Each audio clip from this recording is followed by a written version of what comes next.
Um, this is in fulfillment for social work 5433 field practicum number 4.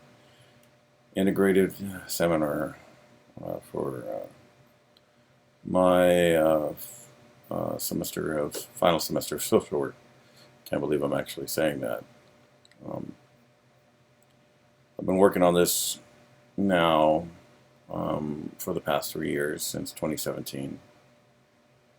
And the question is the reason for my initial interest in social work. And to be honest, it was more of an academic thought process. I wanted to learn more.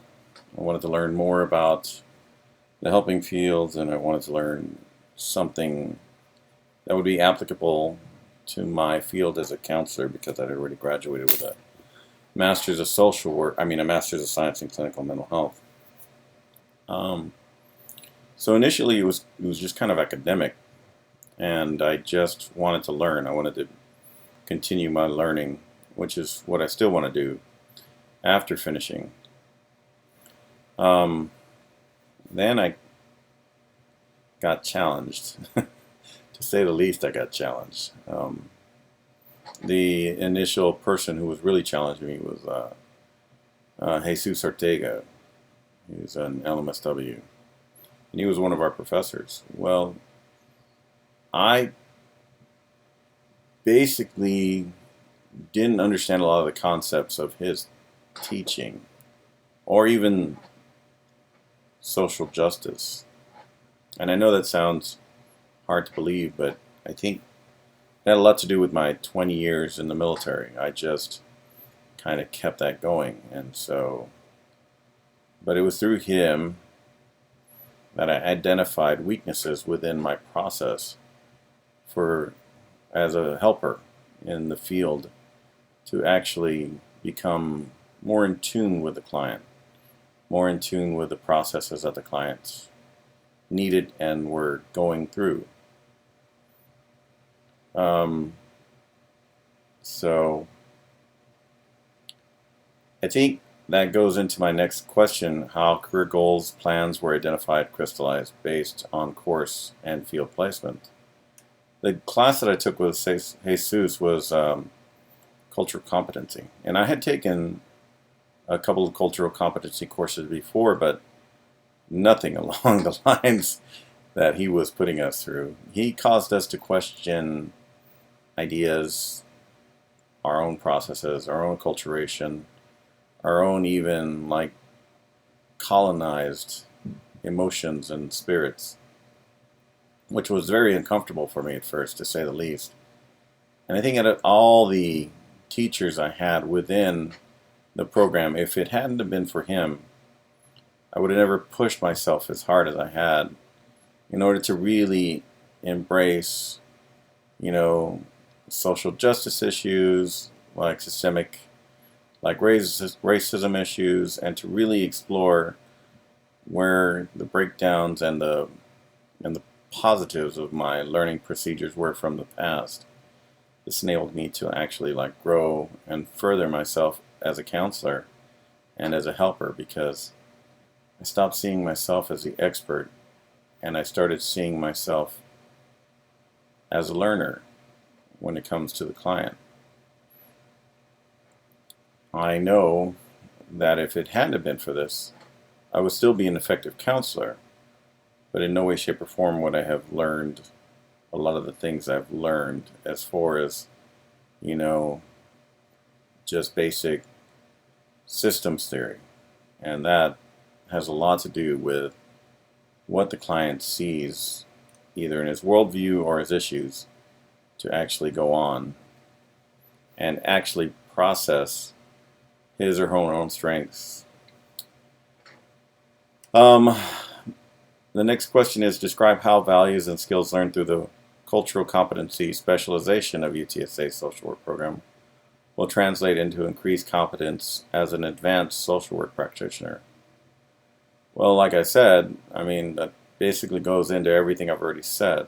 I never really considered it. I considered myself more as the expert than the client. And I chose things based on my theorems of practice. So I leaned heavily towards cognitive behavioral theory and rational emotive behavioral theory, which questions and sometimes like gently contradicts the client when it comes to things like worldview or even like basic thought process.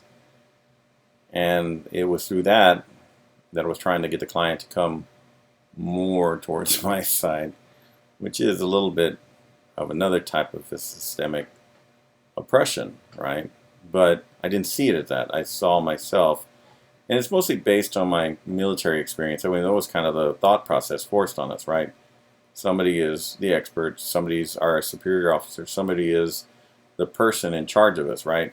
So they have to know what's better for us. And a lot of times I got lucky because the client came to me as the expert, rather than the guy that like knows more than he does. So they accepted a lot of the stuff that I said when I really wasn't really thinking about it from their standpoint, which is something I learned through the last 3 years, to actually look at the client as the expert in their own field, which is their life and their own issues, which are their problems, the family issues, their whatever, drug abuse, everything else.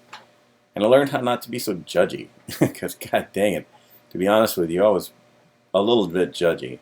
I think that also comes from being my past military career, past military processes. Good for wartime, not good for helping. So I had to draw the line and to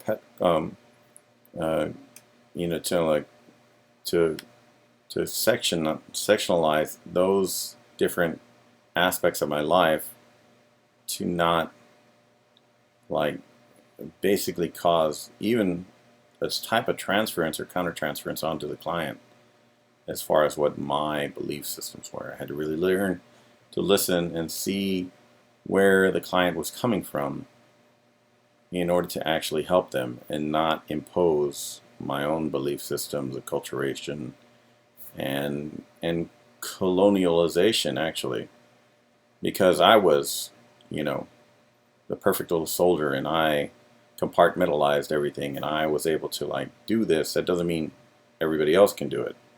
As a matter of fact, I should take that from the military. I mean, really, technically, like only 3% of the population actually serves in the military, and I was really kind of trying to get everybody else to snap into line like a military soldier in the counseling room. But I thank God I decided to work on this social work project, because the social work, like core practices, that they help me increase my competence. And I've actually seen it benefit in my relationships with my clients, even my own personal relationships. And it helps a lot. So I guess those are the 3 questions right there. And I guess that's the end of my time.